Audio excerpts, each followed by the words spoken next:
கிறிஸ்துவுக்குள் பிரியமானவர்களே, உங்கள் யாவரையும் ஆண்டவராகிய இயேசுவின் நாமத்தினாலே இந்த 3/5/2020 ஞாயிற்றுக்கிழமை காலை ஆராதனையிலே உங்கள் யாவரையும் வரவேற்கிறேன். வரவேற்பதிலே நான் மிகுந்த மகிழ்ச்சி அடைகிறேன். கர்த்தர் நல்லவர், கர்த்தர் நல்லவர் என்பதை ருசித்து பார்க்க நீங்கள் இந்த ஆராதனையிலே பங்கெடுக்கிற உங்கள் யாவரையும் இயேசுவின் நாமத்தில் வாழ்த்துகிறேன். திறந்த இருதயத்தோடும் எதிர்பார்ப்போடும் கர்த்தரிடத்தில் வார்த்தைகளை பெற்றுக்கொள்ள காத்திருப்போம். இன்றைக்கு மெய்யாகவே பரிசுத்த ஆவியானவர் நம்மத்தில் ஊழியம் செய்வார். நம்முடைய வாழ்க்கையிலே நமக்கு தேவையானவைகளை போதிப்பார். இப்போதும் நாம் ஆண்டவரை நோக்கி பார்ப்போம். எங்கள் நல்ல பிதாவே, உம்மை நன்றியோடு துதிக்கிறோம். இயேசுவின் நாமத்தினாலே உம்மை துதித்து, உம்மை ஸ்தோத்தரித்து, உம்மை ஆராதித்து, உம்மை மகிமைப்படுத்த எங்களுக்கு உதவி செய்வதற்காக நன்றி. இப்போதும் பரிசுத்த ஆவியானவர் இந்த வேதத்தின் மகத்துவங்களை எல்லாம் காணும்படி எங்கள் கண்களை திறந்து எங்களுக்கு வெளிப்பாட்டை கட்டளிடும்படியாக நாங்கள் செபிக்கிறோம். மெய்யாகவே பரிசுத்த ஆவியானவர் எங்கள் கண்களை திறப்பாராக, வெளிப்பாடு உண்டாகட்டும். தேவனாலே நாங்கள் போதிக்கப்பட இன்றைக்கு பரிசுத்த ஆவியானவர்களுக்கு போதகராக இருந்து எங்களை வழிநடத்த வேண்டும் என்று சொல்லி வேண்டிக் கொள்கிறோம். அப்படி செய்வதற்காக உமக்கு ஸ்தோத்திரம். தொடர்ந்து உடைய கிருபை, உடைய பிரசன்னம், வல்லமை எங்கள் மேல் நிழலிட்டு எங்களை நடத்துவதாக என்று வேண்டிக் கொள்கிறோம். அப்படியே செய்வதற்காக ஸ்தோத்திரம். இயேசு கிறிஸ்துவின் நாமத்தில் பிதாவே, ஆமென். கர்த்தர் நல்லவர். இன்றைக்கி நாம் நேரடியாக செய்திக்கு செல்கிறோம். ஒருவேளை நீங்கள் வீடுகளிலே ஆராதிக்கிறவர்களாக இருப்பீர்கள் என்றால் நீங்கள் பாடல்களை பாடி ஆராதித்து இந்த கர்த்தருடைய வார்த்தையை நீங்கள் கேட்டு அதுக்கு பின்பாக திருவிருந்துக்கென்று தனியாக ஒரு காணொலியை நான் பதிவிட்டிருக்கிறேன். அந்த காணொலியை நீங்கள் கண்டு அதில் திருவிருந்தை ஆயத்தம் பண்ணி வைத்துக்கொண்டு அந்த வீடியோவை ஆன் செய்து அந்த வீடியோவை பார்த்து அதிலே நீங்கள் திருவிருந்தில் பங்கடையும்படியாய் கேட்டுக்கொள்கிறேன். இந்த ஆராதனையில் நேரத்தின் கருத்து கொண்டு துதி ஆராதனை பகுதி என்பது நீங்கள் தனியாக செய்து கொள்ளுங்கள். அதே போல் திருவிருந்து அனுசரிப்பது என்பதையும் நீங்கள் தனியாக குடும்பத்தில் செய்து கொள்ளுங்கள். அதற்காக பிரத்யேகமாய் வீடியோ பதிவிட்டு உள்ளேன். அதை எடுத்து வைத்துக்கொண்டு அதை நீங்கள் போட்டு அதை கேட்டு அதில் கூட சேர்ந்து அதில் திருவிருந்தில் பங்கெடுக்கும்படியாக உங்களை கேட்டுக்கொள்கிறேன். ஆகவே இன்றைக்கு இந்த பதிவு முழுவதுமாய் கர்த்தருடைய வார்த்தை மட்டுமே இருக்கும். அது உங்களுக்கு நேரம் ஒரு பக்கம் உங்களுக்கு மிகுந்த பிரயோஜனமாகவும் இருக்கும். உங்களுக்கு எது போய் சேரணுமோ அதை சரியாக போய் சேருவதற்கு தேவன் உதவி செய்வார். கர்த்தர் நல்லவர். மார்க் எழுதின சுவிசேஷம் 11வது அதிகாரம் 22வது வசனம், 23வது வசனம், 24வது வசனத்தை வாசிக்கிறேன். இயேசு அவர்களை நோக்கி, தேவனிடத்தில் விசுவாசம் உள்ளவர்களாக இருங்கள். எவனாகிலும் இந்த மலையை பார்த்து நீ பெயர்ந்து சமுத்திரத்திலே தள்ளுண்டு போ என்று சொல்லி தான் சொன்னபடியே நடக்கும் என்று தன் இருதயத்தில் சந்தேகப்படாமல் விசுவாசித்தால் அவன் சொன்னபடியே ஆகும் என்று மெய்யாகவே உங்களுக்கு சொல்கிறேன். ஆதலால் நீங்கள் ஜெபம் பண்ணும்போது எவைகளை கேட்டுக்கொள்வீர்களோ அவைகளை பெற்றுக்கொள்வோம் என்றும் விசுவாசியுங்கள், அப்பொழுது அவைகள் உங்களுக்கு உண்டாகும் என்று சொல்லுகிறேன். ஏற்கனவே நான் முன்னே அறிவித்தபடி இங்கே ஜெபத்தை குறித்த த பிரின்சிபிள்ஸ் ஆஃப் பிரேயர், ஜெபத்தின் கோட்பாடுகள் என்பதை குறித்து பேசி வருகிறேன். நிறைய பேருக்கு ஜெபந்தானங்க நல்லா தெரியுமேங்க, கண்ணை மூடி ஆண்டவரை நோக்கி பார்க்கணும், ஓன்னு அழுகணும், ஆண்டவரே எனக்கு இரக்கம் செய்யுங்கன்னு ஜெபம் பண்ணணும், அப்படி என்று நிறைய தவறாக, அதாவது ஜெபத்தை குறித்து நிறைய தெரியும் அப்படின்னு நினச்சிக்கிட்டு தெரியாமல் இருக்கக்கூடிய மக்களும் இருக்கிறார்கள். சில சரியாக செஞ்சிட்டு இருப்பாங்க, ஆனால் இது சரியாக தான் செய்கிறோமாங்கிற குழப்பத்தில் இருப்பாங்க. அப்படிப்பட்ட எல்லாருக்குமே பதில் உண்டாகத்தக்கதாக, அவளுக்கு தெளிவு உண்டாகத்தக்கதாக இந்த ஜெபத்தை குறித்த தொடரை உங்கள் மத்தியில் நான் போதித்து வருகிறேன். ஜெபத்திலே ஜெபத்தை பிரின்சிபல்ஸ் ஆஃப் பிரேயரில் ஜெபத்தின் கோட்பாடுகளில் முதல் கோட்பாடு என்னவென்று சொன்னால், மனிதன் வேண்டிக் கொள்ளாமல் தேவன் எதையும் தானாக இந்த பூமியிலே செய்வதில்லை. அந்த வார்த்தையை அண்டர்லைன் பண்ணிக்கங்க. பூமியிலே தேவன் தானாக ஒன்றும் செய்வதில்லை, மனிதன் வேண்டிக் கொள்ளாமல். அப்படி என்றால் மனிதன் ஏன் வேண்டிக் கொள்ள வேண்டும் என்று சொன்னால், பூமியை உண்டாக்கி எல்லாவற்றையும் உண்டாக்கின பின்பு மனிதனை உண்டாக்கி அவன் கையிலே கொடுத்து இதை ஆண்டு கொள் என்று அவன் கையில் கொடுத்து விட்டார். என்றைக்கு ஆளுகையை மனிதன் கையில் கொடுத்தாரோ தேவன் மீண்டும் தன்னுடைய ஆளுகைக்குள்ளாக இந்த பூமியை எடுத்துக்கொள்ளவில்லை. இன்றைக்கும் மனிதன் கையில் ஆளுகைக்குள்ளாக இருக்கிறது. மனிதனாகிய வந்து பூமியிலே மரித்து உயிரோடு எழுந்து இயேசு பரமேறுவதற்கு முன்பாக சொல்லுகிறார். மத்தேயு எழுதின சுவிசேஷம் 28வது அதிகாரத்திலே, வானத்திலும் பூமியிலும் சகல அதிகாரமும் எனக்கு கொடுக்கப்பட்டிருக்கிறது. மனிதனாக வந்த இயேசு மனிதனாக பூமியில் எல்லாவற்றையும் செய்து பரமேறினார். இப்போது மனிதனுடைய ஆளுகைக்குள்ளாக எல்லாவற்றையும் தந்தளித்திருக்கிறார். இப்போது மனிதன் வேண்டிக் கொண்டால் தேவன் இந்த பூமியிலே அவனுக்காக எல்லாவற்றையும் செய்கிறார். நிறைய பேருக்கு இதுவே தெரியாமல் கடவுள் ஏதாவது செய்வார், நம்ம ஜெபம் பண்ணுவோம், ஆண்டவர் பார்த்து ஏதாவது செய்யட்டுமே, ஆண்டவர் பார்த்து ஏதாவது நன்மை செய்ய மாட்டாரா அப்படின்னு என்ன சொல்கிறாங்க. இல்லை, ஏனென்றால் கர்த்தர் தான் விதித்த திட்டங்களுக்கும் தீர்மானங்களுக்கும் தான் சொன்ன வார்த்தைகளையும் மீறி அவர் செய்கிறவர் அல்ல. ஏனென்றால் ஆதி முதல் பொய்யுரையாதவர், ஆதி முதல் வார்த்தை மாறாத தேவன். ஒரு முறை உங்களுக்கு கொடுக்கப்பட்டு விட்டால் இந்த பூமி முழுவதும் உங்கள் ஆளுகைக்குள்ளாக இருக்கிறது, அதாவது மனிதனுடைய ஆளுகைக்குள்ளாக இருக்கிறது. அப்படின்னா பூமியில் ஒன்று நடக்கணும்னா அது உங்கள் மூலமாக தான் நடக்கணும், உங்களை கொண்டு தான் நடக்கணும். நீங்கள் வேண்டிக் கொண்டால் தான் தேவன் அதில் இன்டர்ஃபியர் ஆவார், அதை செய்வார்.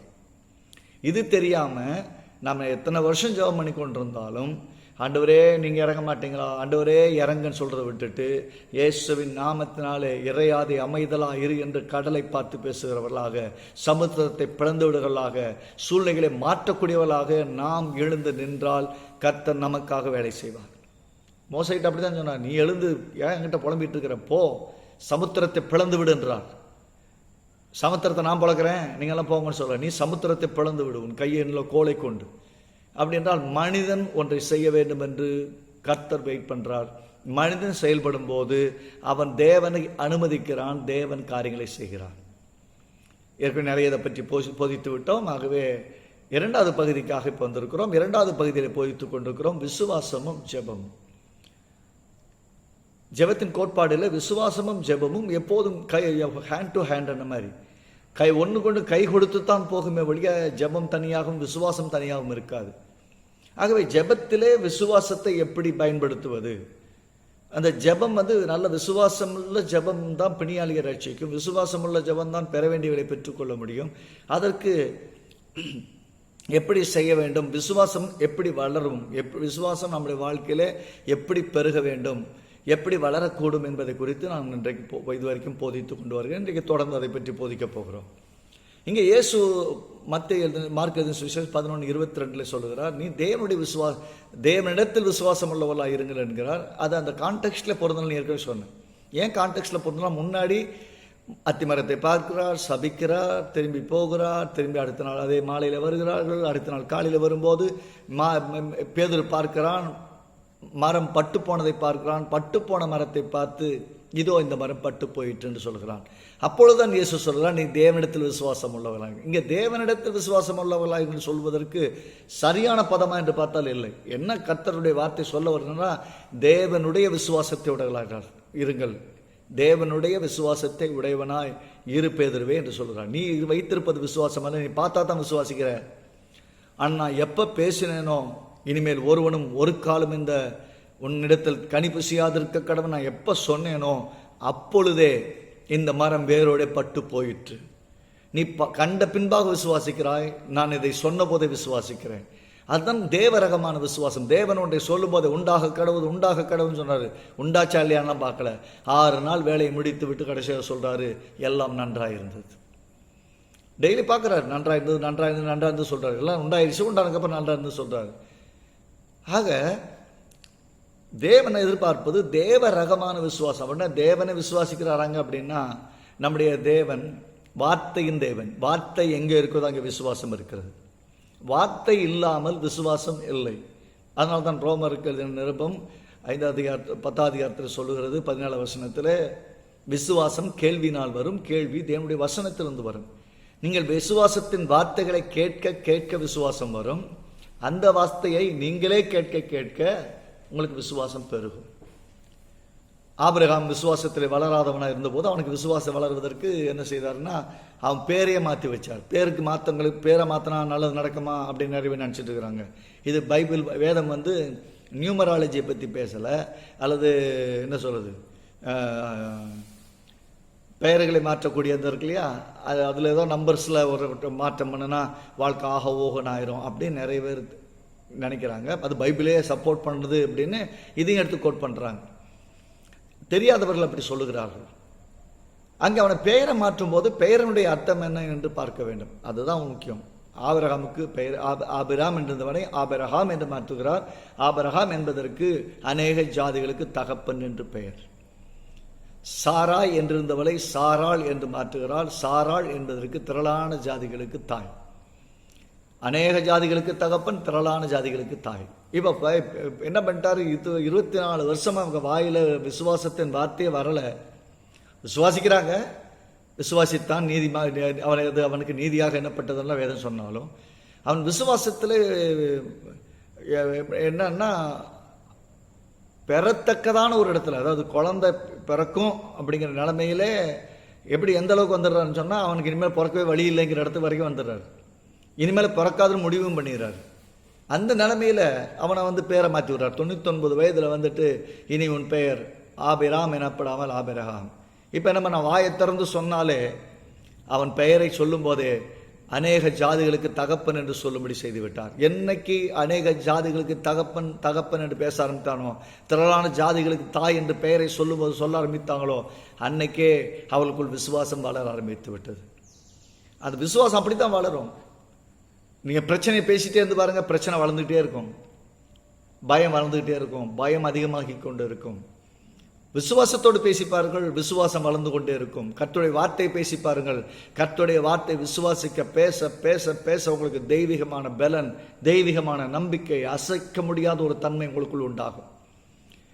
சூழ்நிலைகளை, பிரச்சனைகளை, டெய்லி கேட்கிற செய்திகளை பார்த்து பயந்து போய் இங்கே நடந்துருமோ அங்கே நடந்துருமோ என் வீட்டுக்கு வந்துடுமோ அப்படியா இப்படியான்னு ஒவ்வொரு முறையும் பயத்தை பேசி பயத்தில் வாழ்வதை விட்டு விசுவாசத்தை பேசி, என்னத்தை விசுவாசத்தை பேசுறது, கர்த்தருடைய வார்த்தை சொல்வது, வாதை உன் கூடாரத்தை அணுகாது. ஊர் முழுவதும் கொரோனா பரவிட்டு இருக்குன்னு சொன்னாலும், இந்த கிருமிகள் பொல்லாத கிருமிகள், தொற்று நோய்கள் பரவி கொண்டிருந்தாலும் வாதை உன் கூடாரத்தை அணுகாது. இப்ப அந்த வாதை உன் கூடாரத்தை அணுகாது, பொல்லாப்பு உனக்கு நேரிடாதுன்றதை நாம் எப்படி எடுத்துக்க போறோம்? அதுதான் நம்முடைய விசுவாசத்தின் வார்த்தை. நான் இப்போது விசுவாசிக்கிறேன் என்றால் நான் பேசும்போது எப்படி பேச வேண்டும்? என்ன செய்திகள் நான் கேட்டாலும் தேசத்தில் கேட்கிற செய்திகளால் கலங்காதிருங்கள் சொல்லிருக்கீங்க. நான் பயப்பட போவதில்லை. துர்ச்செய்தியை கேட்கிறதுனாலும் நீதிமான் பயப்படான். சங்கீதம் 112 சொல்லுது, அவன் துர்ச்செய்தியை கேட்டாலும் பயப்படான், அவன் இருதயம் கர்த்தரை நம்பி திடனாயிருக்கும். எந்த ஒரு மனிதன் கர்த்தருடைய வார்த்தை விசுவாசித்து அதை பேசி அதை விசுவாசித்து அதை பற்றி கொண்டு உறுதியாக நிற்கிறானோ, அவனுக்கு எவ்வளவு பெரிய பிரச்சனை வந்தாலும் அதை பற்றி பிரச்சனையே கிடையாது. அந்த பிரச்சனையை சுலபமாய் மேற்கொள்வான். காரணம், அந்த பிரச்சனைகளை பார்க்கலும் பெரியவர் அவனுக்கு ஒரு வாக்கு பண்ணியிருக்கிறார். அந்த வாக்கு, வாதை உன் கூடாரத்தை அணுகாது, பொல்லாப்பு உனக்கு நேரிடாது, உன் பக்கத்தில் 1000 பேரும் வலப்பக்கத்தில் 10,000 பேரும் விழுந்தாலும் அது உன்னை அணுகாது. இதை தொடர்ந்தேர்ச்சியாக நீங்கள் பேச பேச பேச பேச பயங்கள் முற்றிலுமாய் நீங்கிவிடும். தெய்வீகமான நம்பிக்கை வந்தோடு இப்போ ஜபம் பண்ண உட்காந்தீங்கனால, ஆண்டவரே எவ்வளவு சூழ்நிலைகள் தேசத்தில் இருந்தாலும் வாதை என் கூடாரத்தை அணுகாதபடி, பொல்லாப்பு எனக்கு நேரிடாதபடி காக்கிறபடியால் உமக்கு ஸ்தோத்திரம். தீங்குகளுக்கு விலைக்கு காத்து கொண்டு வருகிறீரே, அதற்காய் ஸ்தோத்திரம். என்மேல் இந்த தீங்குகள்லாம் வராதபடிக்கு விலைக்கு பாதுகாக்கிறீரே, உமக்கு ஸ்தோத்திரம். என்னையும் என் குடும்பத்தையும் பாதுகாக்கிறீரே, தேவைகளை சந்திக்கிறீரே, உமக்கு ஸ்தோத்திரம். என் பக்கத்தில் 1000 வட பக்கத்தில் 10,000 பேர் விழுந்து அது உன்னை அணுகாதபடி, பக்கத்து தெருள் அந்த தெருள் இந்த தெருள் எல்லாம் வந்தாலும் ஆண்டவரே அது என்னை அணுகாது என்று சொன்னிருக்கிறீரே, அதற்காக உமக்கு ஸ்தோத்திரம். உடைய வார்த்தையின்படியே என்னை காப்பதற்காக உமக்கு ஸ்தோத்திரம் அப்படின்னு நீங்க சொல்ல ஆரம்பிப்பீங்க. உங்கள் வாயிலிருந்து ஜெபமே துதியின் ஜெபமாக மாறிடும். எப்ப நீங்க விசுவாசிக்க ஆரம்பிச்சிட்டீங்களோ அதை பெற்றுக்கொள்வோம் என்று விசுவாசிங்க. அப்படிதான் சொல்றாரு. ஜெபத்தில் நீங்கள் எவைகளை கேட்டுக்கொள்வீர்களோ அவைகளை பெற்றுக்கொள்வோம் என்றும் விசுவாசிங்கள், அப்பொழுது அவைகள் உங்களுக்கு உண்டாயிருக்கும். அப்படின்னா கேட்கும் போதே பெற்றுக்கொள்வோம் என்ற விசுவாசம் எப்படி வரும்?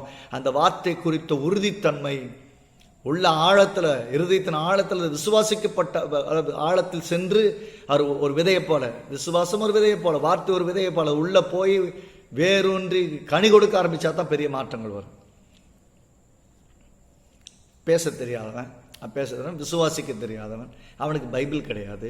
ஆகவே அவன் பேரை மாற்றி பேரை அவன் உச்சரிக்க பண்ணி அதன் மூலமாக அவன் விசுவாசத்தில் பெரியவனாய் மாறுவதற்கு தேவன் உதவி செய்தார். அது பார்த்தோம். அதுக்கப்புறம் கடந்த வாரத்தில் இஸ்ரேல் ஜனங்களுடைய விசுவாசத்தின் வார்த்தைகள், 12 பேர் வேவு காக்க போனார்கள். 12 பேர் வேவு பார்த்துட்டு வந்து சொல்றாங்க, ஒவ்வொருத்தரும் ஒரு விஷயத்தை சொல்றாங்க. 2 பேர் மட்டும்தான் கர்த்தருடைய வார்த்தையின்படியே அவர் சொன்னபடி எனக்கு செய்வார் என்று விசுவாசிக்கிறார்கள். 2 பேர் விசுவாசிக்கிறாங்க, 10 பேர் எதிர்மறையான நெகட்டிவ் ரிப்போர்ட்டை கொடுக்குறாங்க. மக்கள் எப்பயுமே பார்த்தீங்கன்னா மெஜாரிட்டியில் தான் போய் நிற்பாங்க. மெஜாரிட்டியாக சொல்லக்கூடிய வார்த்தைகளை விசுவாசிக்கிறார்கள், பயத்தில் திகழில் இருக்கிறார்கள். என்னாகமத்தின் புஸ்தகம் 13வது அதிகாரத்தில்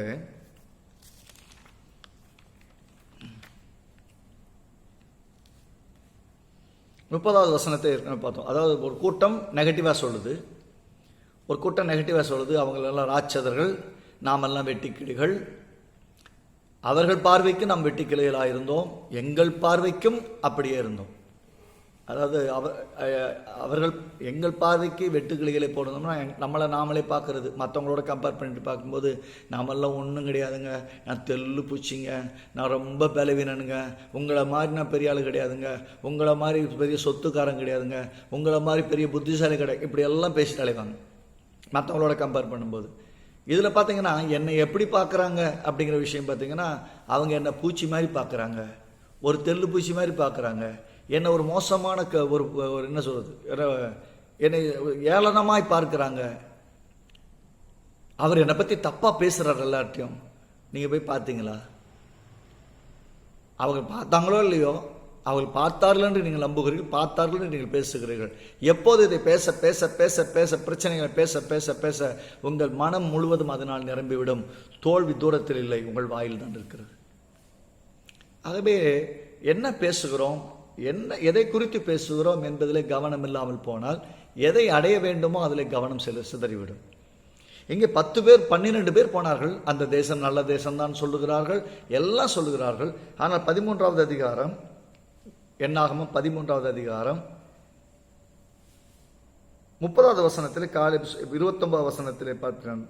30வது வசனத்திலே, அப்பொழுது காலை மோசேக்கு முன்பாக ஜனங்களை அமர்த்தி, நாம் உடனே போய் அதை சுதந்திரித்துக் கொள்ளுவோம், நாம் அதை எளிதாய் ஜெயித்துக் கொள்ளலாம். நாம் உடனே போய் சுதந்திரிப்போம், எளிதாய் ஜெயித்துக் கொள்ளலாம். உங்கள் வாழ்க்கையில் உங்கள் சூழ்நிலைகளை, சவால்களை குறித்து என்ன விதமான பேச்சு குடும்பத்தில் பேசப்படுகிறது? கணவன் மனைவி இடத்துல எங்க இவ்வளவு தேவை இருக்குதுங்க, கணவன் சொல்வார், இந்த உனக்கு வேற வேலையே கிடையாது. அப்படி இல்லை. அப்படியா? இதை தேவன் எளிதாய் சந்திக்க உதவி செய்வார், எளிதாய் நாம் ஜெயித்தலாம். இந்த பிரச்சனை நெருக்குதுங்க, தேவைகள் நெருக்குதுங்க, கடன்கள் நெருக்குதுங்க, இந்த பிரச்சனைகளை எளிதாய் ஜெயித்துக் கொள்ளலாம். நாம் உடனே போய் சுதந்திரித்துக் கொள்வோம். ஒரு இடம் பார்க்கணுங்க, காசு இல்லைங்க, அவ்வளோ அளவுக்கு இல்லைங்க. உங்கள் விசுவாசம் பேச வேண்டும். அப்பொழுது சூழ்நிலையெல்லாம் எதிராக இருக்கும்போது நாம் உடனே போய் சுதந்திரித்துக் கொள்வோம், அதை எளிதாய் ஜெயித்துக் கொள்ளலாம். ஒவ்வொரு வீட்டிலும் அதை பேச வேண்டும். ஆமென். ஒவ்வொரு வீட்டிலும் பேச வேண்டும், ஒவ்வொரு குடும்பத்திலும் பேச வேண்டும், ஒவ்வொரு தொழில் ஸ்தாபனத்திலும் பேச வேண்டும். நாம் எளிதாய் ஜெயித்துக் கொள்ளலாம் எப்படி என்பதை ஒவ்வொரு நாளும் பேசணும். எளிதாக லேசாக ஜெயிச்சிடலாம், ஈஸியாக ஜெயிச்சிடலாம். எல்லாம் சொல்லுங்க, ஈஸியாக ஜெயிச்சிடலாம். ஆமென். ஈஸியாக ஜெயிச்சிடலாம். அது ரொம்ப கஷ்டங்க. என்னைக்கு அது ரொம்ப கஷ்டங்கன்னா கண்டிப்பாக கஷ்டம்தான். அப்படின்னா இப்படி சொன்னால் நடந்துருமாங்க? அதை சொல்ல ஆரம்பிங்க, அப்போ தான் நீங்கள் விசுவாசிக்க ஆரம்பிப்பீங்க. எப்போ விசுவாசிக்க ஆரம்பிக்கிறோம், விசுவாசத்தில் வல்லவர்களாக மாறிடுவீங்க. அப்புறம் முடியாததெல்லாம் முடியும்படி செய்வீங்க, நடக்காதெல்லாம் நடக்கும்படி செய்வீங்க. உங்களால் முடியாதது ஒன்றுமே இருக்காது அப்புறம். ஏனென்று சொன்னால் நீங்கள் எதையும் செய்ய வல்லவர்களாக இருக்கிறவர்களாக மாறிடுவீங்க. என்ன சொல்கிறாரு? நாம் உடனே போய் சுதந்திரித்துக்கலாம். உடனே போயிடலாங்க. 10 பேர் சொல்கிறாங்க போவோம், ஐயோ வேணாம், நம்மளை கொண்டு போடுவாங்க, நம்மளாம் செத்து போயிடுவோம். அவங்க என்ன ஆனால் காலை சொல்லுகிறான், உடனே போய் சுதந்திரித்துக் கொள்வோம். அங்கே சொல்ல 7 விஷயங்கள். ஒன்று சொல்கிறார், நான் உடனே போய் சுதந்திரித்துக் கொள்வோம் என்று காலேப் சொல்லுகிறார். இரண்டாவது, அதை எளிதாய் ஜெயித்துக் கொள்ளலாம் என்று சொல்லுகிறார். மூன்றாவதாக 14வது அதிகாரத்தில் 7வது வசனம், இஸ்ரவேல் புத்திரின் சமஸ்த சபையை நோக்கி, நாங்கள் போய் சுற்றி பார்த்த தேசம் மகா நல்ல தேசம், நாங்கள் பார்த்த தேசம் நல்ல தேசம் என்று சொல்லுகிறார். அடுத்து, கர்த்தருக்கு பாலும் தேனும் ஓடுகிற அந்த தேசத்தை நமக்கு கொடுப்பார். 28வது வசனம் சொல்கிறார், கர்த்தர் நம்மேல் பிரியமா இருந்தால் அந்த தேசத்தில் நம்மை கொண்டு போய் பாலும் தேனும் ஓடுகிற அந்த தேசத்தை நமக்கு கொடுப்பார். கர்த்தர் நம்மேல் பிரியமா இருந்தால் அப்படின்னு என்ன அர்த்தம்? டவுட்ல சொல்லல, இவங்க விசுவாசத்தோடு சொல்றாங்க.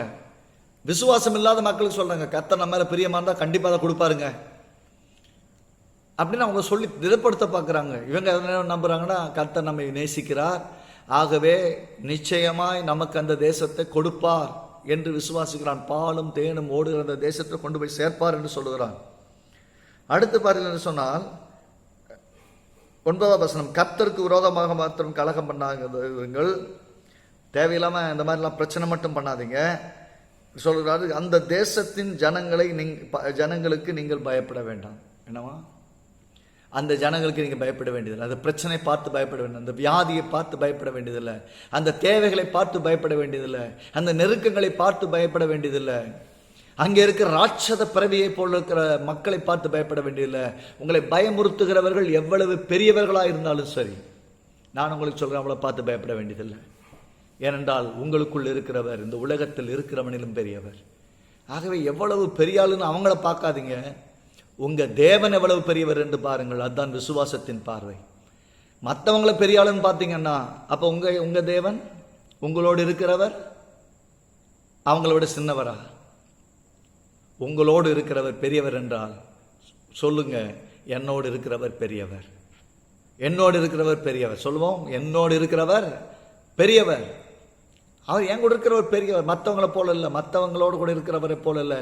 என் தேவன் மகா பெரியவராக இருக்கிறார். அவரால் முடியாதது ஒண்ணுமே இல்லை சொல்லுகிறார். நான் அந்த தேசத்தின் ஜனங்களுக்கு நீங்கள் பயப்பட வேண்டியதில்லை, அவர்கள் நமக்கு இரையாவார்கள். எல்லாம் சொல்லுங்க, இரையாவார்கள். என்ன டேர்ம் பாருங்க, அருமையான வார்த்தைகள். எளிதாய் ஜெயித்து கொள்ளலாம், உடனே சுதந்திரித்துக் கொள்ளலாம், அந்த ஜனங்களுக்கு நீங்கள் பயப்பட வேண்டியதில்லை. என்ன விதமான அப்படியே அதாவது அங்கதான் இருக்காங்க, அந்த மாதிரி மக்களோட தான் இருக்கிறாங்க. ஆனால் இவர்களுடைய உள்ளம் முழுவதும் தேவன் சொன்ன வார்த்தையினால், வாக்கு தத்துவத்தினால் அந்த வார்த்தையாகிய விதை உள்ள போய் நல்லா வளர்ந்து விருட்சமாயிருச்சு. விசுவாசம் வாயை திறந்தாலே விசுவாச வார்த்தை தான் வருது. வாயை திறந்தாலே விசுவாச வார்த்தை. அது எளிதாய் ஜெயித்துக் கொள்ளலாம் என்று சொல்கிறார்கள். நீங்கள் பயப்பட, அவள் நமக்கு இரையாவார்கள். இரையாவார்லாம் நம்ம சாப்பிட்டுடலாம்ல, அவன் ஈஸியாக ஜெயிச்சிடலாம், ஈஸியாக சாப்பிட்றலாம் நம்ம என்று சொல்லுகிறான். அவர்களை காத்த நிழல் விலகிற்று. ஆமென். நம்மோடு இருக்கிற தேவன் நமக்கு நிழலாக இருக்கிறபடியால் அவர்களை காத்த நிழல் விலகிவிட்டது. என்றால் நம்முடைய தேவனாகிய கர்த்தருடைய நிழலில் நாம் இருக்கிறபடியால், உன்னதமானவருடைய மறைவிலே சர்வ வல்லவுடைய நிழலில் நாம் இருக்கிறபடியால் அதை சுற்றி இருக்கிற எல்லா நிழல்களும் விலகி போகும். ஏனென்றால் நாம் உன்னதமானவருடைய மறைவில் சர்வ வல்லவுடைய நிழலில் இருக்கிறோம். ஆமென். ஆகவே நீங்க ரொம்ப செக்யூர்டா இருக்கும்போது பயப்பட வேண்டியதில்லை, பயந்து ஒவ்வொரு நாளும் புலம்ப வேண்டியதில்லை. உங்களை காக்கிறவர் உங்களோடு கூட இருக்கிறார். அதை எப்பயும் மனதில் வைத்துக் கொள்ளுங்க. அதான் சொல்றாரு, அவர்கள் நமக்கு இரையாவார்கள், அவர்களை காத்த நிழல் விலகி, அவர்களை விட்டு விலகி விலகி விலகி போயிட்டு கர்த்தர் நம்மோடு இருக்கிறார். எல்லாம் சொல்லுங்க, கர்த்தர் நம்மோடு இருக்கிறார். கர்த்தர் என் கூட இருக்கிறார். அவர்களுக்கு பயப்பட வேண்டியதில்லை. ஆமென். நீங்கள் அவர்களுக்கு பயப்பட வேண்டியதில்லை. கர்த்தர் நம்மோடு இருக்கிறார். ஆகவே நம்மோடு இருக்கிற தேவனை வைத்து உங்கள் எதிராளியை கணக்கெடுங்கள். உங்களுடைய திறமையை வைத்தல்ல, உங்கள் எதிராளி யார் என்பதை பற்றியதல்ல, நீங்கள் உங்களுக்குள் யார் இருக்கிறார் என்பதன் அடிப்படையிலே உங்கள் எதிராளியை கணக்கெடுங்கள். கர்த்தர் உங்களோடு இருக்கிறார். இயேசு கிறிஸ்துவை மரித்தொழுந்து எழுப்பினருடைய ஆவி உங்கள் சரீரங்களை வாசமாயிருந்தால் சாவுக்கு எதுவான உங்கள் சரீரங்களை உயிர்ப்பிப்பார் என்று சொல்லியிருக்குது. அப்படின்னா உயிர்ப்பிக்கிற கர்த்தர் நம்மோடு இருக்கும்போது உயிர்ப்பிக்கப்படாத பகுதிகள் எல்லாம் கூட உயிர்ப்பிக்கப்படும். ஆமென். ஆனால் உயிர்ப்பிக்கப்படுமா படாதாங்கிற கேள்வியும் கிடையாது, என்ன நடக்கும் என்கிற தேவையில்லாத பயமும் கிடையாது. கர்த்தர் நமக்காக யுத்தம் பண்ணுவாருங்க. இங்க சொன்ன அந்த முக்கியமா உடனே போய் சுதந்திரித்துக் கொள்ளலாம், எளிதாக ஜெயித்துக் கொள்ளலாம். அவளை காத்த நிழல் விலகிட்டு நீங்கள் அவர்களுக்கு பயப்பட வேண்டியதில்லை. நம்மோடு கூட கர்த்தர் இருக்கிறார், அவர் நமக்கு இரையாவார்கள். இப்படிப்பட்ட வார்த்தைகள் உங்கள் வாயிலும் இருதயத்திலும் சிந்தையிலும் நிறைந்திருந்தால், நான் சொல்றேன், பெற்றுக்கொள்வது தூரத்தில் இல்லை. உங்களுக்கு முன்பாக நிற்கத்தக்க எந்த பெரிய வல்லமையும் சக்தியும் இல்லை. ஆமென். அது எவ்வளவு பெரிய சக்தியாக இருந்தாலும் உங்களுக்கு முன்னாடி ஒன்றும் கிடையாது.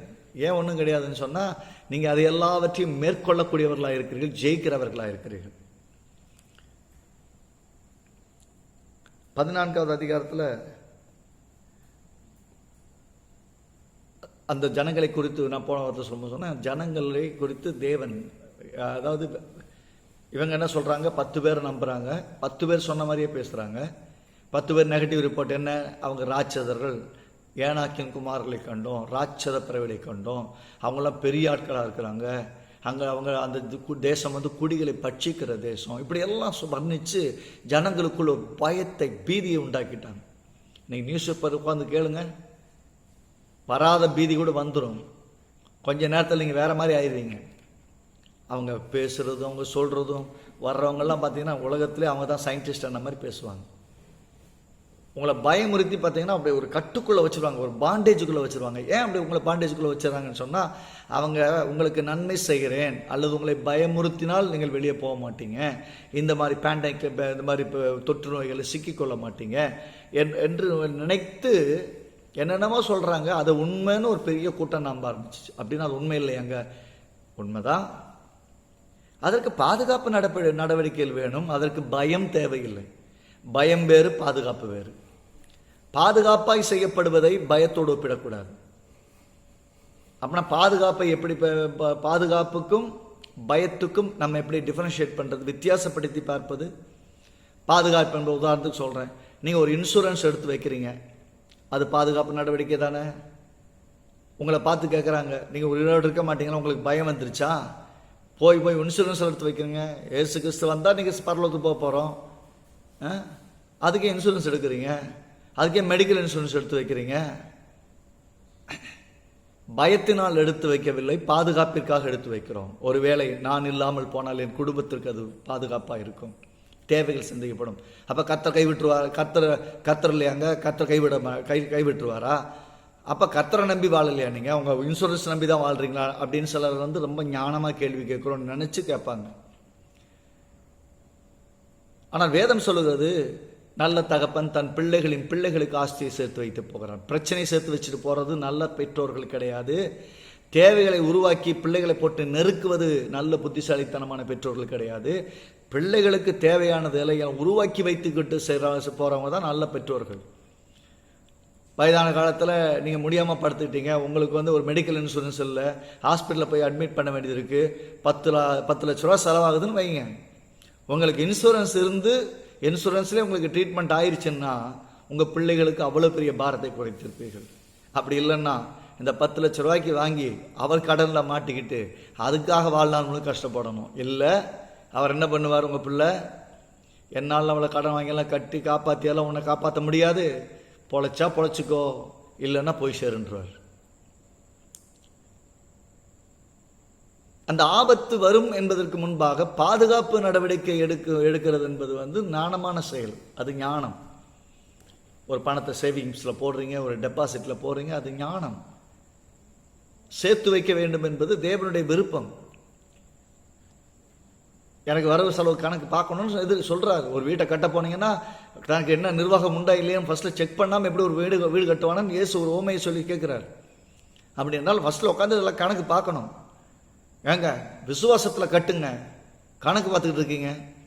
அட எவ்வளவு போட போனாலும் சரி, இதுக்கு எவ்வளோ ஆகும் தெரிஞ்சால் தான் எவ்வளோ வேணும்னு கர்த்தர்ட்ட கேட்க முடியும். சரி, நிறைய சமயங்களில் இந்த மாதிரி நிறைய குழப்பி கேள்வி கேட்கக்கூடியவங்க, உங்கள் விசுவாசத்தையே கொஸ்டின் பண்ணக்கூடியவங்களும் இருப்பாங்க. அதுக்காக இவங்க கேட்கறதுக்கெல்லாம் வலிவி நெருவி போனீங்கன்னு வச்சுக்கோங்களேன், உங்கள் விசுவாசத்தை டோட்டலாக டெஸ்ட்ராய் பண்ணிடுவாங்க. அவங்களால அதுக்காக ஹெல்ப் பண்ணக்கூடியவங்க.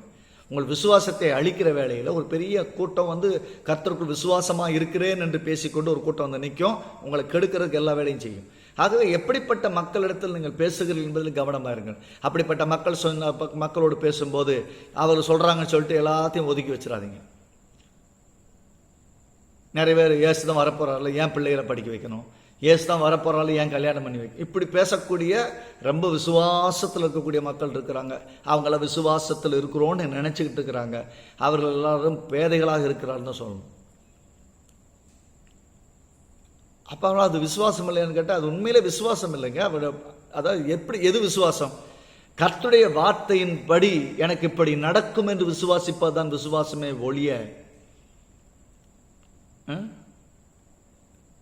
அதை விட்டுட்டு என்னென்னமோ யோசிச்சாங்க, என்னென்னமோ பேசுனாங்க, எல்லாம் கரெக்டாக தான் நினச்சோம்னா அது எவ்வளோ பெரிய தவறு. அது எதிர்காலத்தை எவ்வளோ சீரழித்து விடும். நான் சொல்லுகிறேன், ஒவ்வொரு சூழ்நிலையிலேயும் உங்கள் பாதுகாப்பிற்காக, குடும்பத்தின் பாதுகாப்பிற்காக நீங்கள் எடுக்கும் ஒவ்வொரு பாதுகாப்பு முயற்சியும் நல்லது. ஆனால் அது பயத்தின் அடிப்படையில் இருக்கக்கூடாது. பயம், எப்போ வியாதி வந்துருமோ, ஏதாவது ஆயிருமோ, என் பிள்ளைய கை விட்டுருவானோ, அவனுக்கு பிரச்சனை ஆயிருமோ, இவங்களுக்கு அப்படி இல்லை. நீங்கள் ஒரு இன்சூரன்ஸ் போடுறீங்கனாலும், ஒரு சேவிங்ஸ் பண்ணுறீங்கனாலும் எதிர்காலத்துக்கு பயன்படும், முக்கியமான நேரத்தில் கை கொடுக்கும். அப்படித்தான் யோசித்து செயல்படணும். ஒரு நிலத்தை வாங்கினால் சேர்த்து வாங்கி வைப்போம், இன்னைக்கு ஒரு சின்ன முதலீடு, நாளைக்கு நம்முடைய பிள்ளைகள் வளர்ந்து வரும்போது ஒரு நல்ல முதலீடாக இருக்கும். பிள்ளைகள் உயர்கல்விக்கோ, ஒரு திருமண காரியம் செய்வதற்கோ, அல்லது முக்கியமான காரியங்களை செய்வதற்கோ உதவியாக இருக்கும். அதில் போடப்பட்ட பணம் உங்களுக்கு நஷ்டமாய் போவதில்லை, அது நிச்சயமாய் லாபகரமாக இருக்கும். ஆக நீங்கள் மற்றவர்களுடைய கேள்விகளை திருப்திப்படுத்துவதற்காக உங்களை ஒழித்துக் கொள்ளாதிருங்கள். நீங்கள் விசுவாசத்தில் பேசுவதை மக்கள் கேள்வி கேட்கும் போது மக்களுக்கு முடிந்தவரை பதில் சொல்லாதிருங்கள். நீங்கள் விசுவாசத்தை பேசும்போது அவர்கள் பைத்தியம் என்று நினைப்பார்கள். உங்களே பேசி பாருங்களேன், நான் சீக்கிரமாக நல்லா ஆயிடுவேன், இந்த கடனெல்லாம் ஓஞ்சிரும், கோடிக்கணக்கில் கடன் இருக்குது, எல்லா கடனையும் நான் கொடுத்து தீர்ப்பேன், அநேக ஜாதிகளுக்கு நான் கொடுக்கிறவனா இருப்பேன், கர்த்தருடைய வார்த்தை சொல்லுவார். சொல்லி பாருங்க, இவர் கடனெல்லாம் கொடுத்து தீர்த்துட்டு நிறைய பேர் கொடுக்க போறாராம். இருக்கவங்கிட்ட நீ புடுங்காமல் இருந்தால் பத்தாது இருந்தால் கிண்டல் பேசுவாங்க. ஏனென்றால் நீங்கள் காண்கிறதை விசுவாசிக்கவில்லை, காணாததை விசுவாசிக்கிறீர்கள். விசுவாசம்னாலே காணாததை விசுவாசிப்பது தான். என்னைக்கு தவறான எதிர்மறையான விஷயங்களை பேசினார்களோ அது தேவனை கோபப்படுத்துகிறது. தேவன் அது வரைக்கும் பார்த்தீங்கன்னா எகிப்தில் இருக்கும்போது 10 அற்புதங்களை செஞ்சார் அவங்க கண்ணு முன்னாடி. வனாந்தரத்துக்கு வந்ததுக்கு அப்புறம் அத்தனை அற்புதங்களை செஞ்சார். செங்கடலை பிளந்தாரு, மாறாவின் தண்ணீரை மதுரமாக்குனாரு, காடைகளை வர பண்ணாரு, மண்ணாவை டெய்லி கொடுத்தாரு, கண்மலையிலிருந்து தண்ணி வர பண்ணாரு, கேட்டப்பெல்லாம் எல்லாம் கொடுத்தாரு. 1 மாசம் வரைக்கும் கறி கொடுத்தாரு. இப்படி எல்லாம் தின்னு தீர்த்தவங்களுக்கு என்ன தெரியலன்னா, இந்த தேவன் இவ்வளவு அற்புதங்களை செய்கிறவர், கண்மலையிலிருந்து தண்ணி வர வைக்க முடியுமா இப்படி செஞ்சவர், ஒரு நாள் கறி கொடுக்கறது பிரச்சனைன்னு சொல்லிட்டு இருக்கும்போது 1 மாசத்தை கொடுக்க முடியுமா ஆண்டவரே, உங்களுக்கு தெரியும், கணக்கு தெரியாமல் சொல்லிட்டீங்களா? மோசே ஆச்சரியப்பட்டு கேட்டுக்கொண்டிருந்தான். என் கை குறுகி போயிட்டு என்று நினைக்கிறாயா என்று கர்த்தர் கேட்டு அடுத்த நாள் காடைகளை கொண்டு வந்து அன்லோட் பண்ணார் பாருங்க. அற்புதங்களை ருசித்தார்கள், ஆனாலும் அந்த அற்புதங்களை சீக்கிரமாய் மறந்து போனார். பிரச்சனை அங்கதான். இந்த ஜனங்களுக்கு எவ்வளவு அற்புதங்களை செய்திருந்தோம், அவ்வளவு அற்புதங்களை செய்த பின்பும் எப்ப பார்த்தாலும் கலகம், எப்ப பார்த்தாலும் முரட்டாட்டம், தேவன் ஒன்று சொன்னா செய்ய மாட்டேன் வீம்புக்கு நிற்கிறது. தேவனை தேவனாய் காணவில்லை, தேவனால் இதெல்லாம் செய்ய முடியும் என்று கடைசி வரை விசுவாசிக்கவில்லை. எப்படி சொல்லுகிறார்கள் என்று அப்படிப்பட்ட மக்கள், நான் போக மாட்டேன், என்னை கொண்டு விடுவாங்க, என் சந்ததியெல்லாம் கொண்டு விடுவாங்க, எல்லாம் அழிஞ்சு போயிடுவாங்கன்னு சொல்லி டெய்லி புலம்புறாங்க பாருங்க. 11ஆம் வசனத்திலிருந்து கர்த்தர் மோசையை நோக்கி, எதுவரைக்கும் இந்த ஜனங்கள் எனக்கு கோபம் உண்டாக்குவார்கள்? என்னாகவும் 14:11 வாசிக்கிறேன். தங்களுக்குள்ளே நான் காட்டின சகல அடையாளங்களையும் அவர்கள் கண்டும் எது வரைக்கும் கோபப்படுத்துவாங்க? இத்தனை அற்புதங்களை செய்கிறேன், அத்தனை அற்புதங்களை கண்டிருந்தோம், எது வரைக்கும் என்னை விசுவாசியாது இருப்பார்கள்? என்ன கேள்வி? எது வரைக்கும் என்னை விசுவாசியாது இருப்பார்கள்? இவ்வளவு அற்புதம் செஞ்சதுக்கு அப்புறமும் என்ன இவங்க நம்புறதுக்கு ரெடியாவே இல்லையே, விசுவாசிக்க ரெடியால. என்னால் அதை செய்ய முடியும், நான் வாக்கு பண்ணின தேசத்தில் கொண்டு போய் சேர்க்க முடியும், எங்களால் நம்ப முடியலையே. விசுவாசம் இல்லாமல் தேவனை பிரியப்படுத்த முடியாது என்று வேதம் சொல்வது. விசுவாசம் இல்லாம நீங்க என்ன வேணா பண்ணுங்க, கர்த்தருக்காக உயிரை கொடுக்க கூட ரெடியா இருங்க, சந்தோஷம்.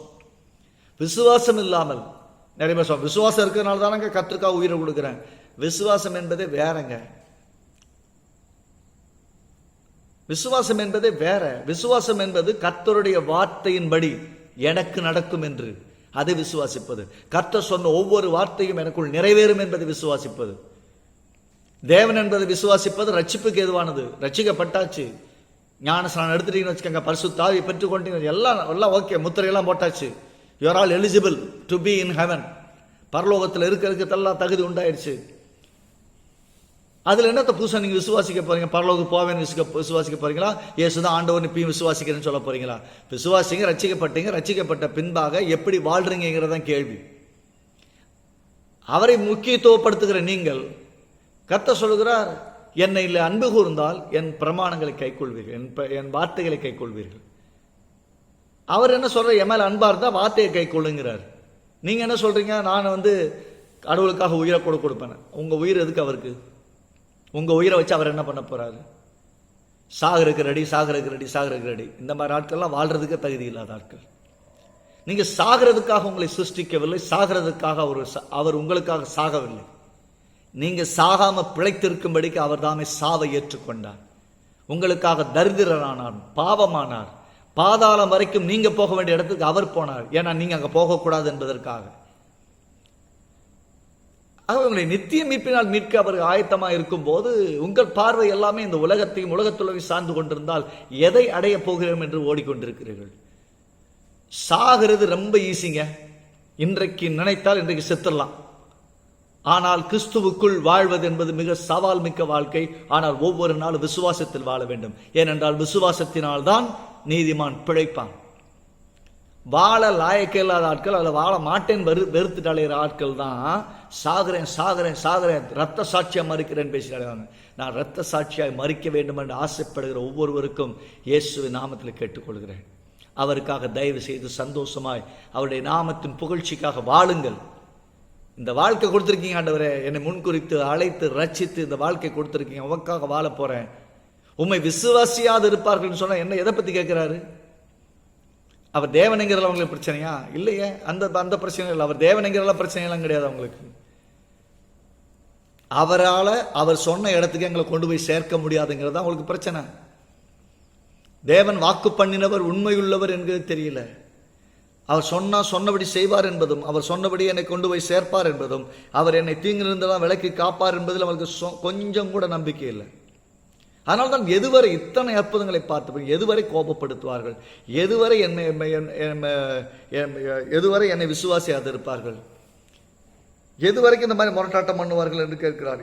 இந்த ஜனங்களுக்கு தங்களுக்குள்ளே நான் காட்டின சகல அடையாளங்களையும் அவர்கள் கண்டிருந்தும் பார்த்தும் அர்த்தம் சொல்ல, நான் அவர்களை கொள்ளை நோயினால் வாதித்து சுதந்திரத்துக்கு புறம்பாக்கி போட்டு அவர்களை பார்க்கலும் உன்னை பெரியதும் பலத்ததுமான ஜாதியாக்குவேன் என்றான். சொல்றாரு, விடுப்பா பழையபடி எப்படி நான் முழு உலகத்தில் உள்ள எல்லா மக்களையும் நோவா காலத்தில் அழிச்சிட்டு நோவா குடும்பத்தை வச்சு நான் புதுசாக ஒரு உலகத்தை உருவாக்கினேனோ, ஒரு வாழ்வின் சரித்திரங்களை உருவாக்கணும், மக்களை உருவாக்கணும். அதே போல நீ இவங்களெல்லாம் விட்டு இன்னைக்கு ஒரே நாளில் இவங்களை எல்லாத்தையும் காலி பண்ணிடுறேன், நீ வா, மோசே உன்னை வச்சு இன்னும் புதுசாக ஒரு ரீஸ்டார்ட் பண்ண போறேங்கிறார். இவங்களெல்லாம் வச்சு என்னால் பிஸ்னஸ் பண்ண முடியாது, இவங்களெல்லாம் கொண்டு போய் விசுவாசிக்காத அந்த மக்களை கொண்டு போய் நாங்கள் சேர்க்கவும் முடியாது. கர்த்தர் பாருங்க அப்படியே மனம் உடைந்து போய் சொல்லுகிறார். எது வரைக்கும் அவங்க அப்படி இருப்பாங்க, எது வரைக்கும் கேட்கிறார் அப்படின்னா, how long they are B like this, எது வரைக்கும் இப்படி இருப்பாங்க? நம்மளை குறித்து அநேக தலைவர்கள் தேவனுடைய வருத்தமா தான், எது வரைக்கும் இப்படி இருக்க போறாங்க? நான் இவ்வளவு வாக்கு பண்றேன், இவ்வளவு அஷூரன்ஸை கொடுக்குறேன், இவளோட கூட இருக்கிறேன்னு சொல்றேன், இவ்வளவு உடன்படிக்கை பண்ணிருக்கேன், அதை குமாரனுடைய ரத்தத்தை கொண்டே உடன்படிக்கை பண்ணிருக்கேன், அப்பயும் இந்த மக்கள் விசுவாசிக்க மாட்டேங்கிறாங்களே. வாக்கு தத்தம் என்று தேவன் ஒன்று சொன்னால் நீங்க எப்படி பாக்குறீங்க? நீ இப்போது இருப்பதை விட 1000 மடங்கு பெருகுவாயின்னு கர்த்தர் உங்களை பார்த்து சொல்றாருன்னா உங்க பார்வை எப்படி? அது எல்லாருக்கும் நடக்காதுங்க. இப்ப இருக்கிறத விட 1 மடங்கு பெருகினாலே போதுங்க. வசனத்தை மாற்ற முடியுமா? வாக்கு தத்துவத்தை மாற்ற முடியுமா? வாக்கு பண்ணினவரை மாற்ற முடியுமா? அவர் முடிவு பண்ணிட்டாரு, இப்போது இருக்க விட உன்னை 1000 மடங்கு ஆக்குறேன். நீங்க சொல்றீங்க 1000 மடங்குல வேணா 1 மடங்கு போதும், 2 மடங்கு போதும். வசனத்தை உங்களுக்காக மாற்றி இது இப்ப இருக்கிறத விட உன்னை 1 மடங்கு அதிகமாகும்படி செய்வார் அப்படின்னு எழுதிடலாமா? அவர் சொன்னதுதான்.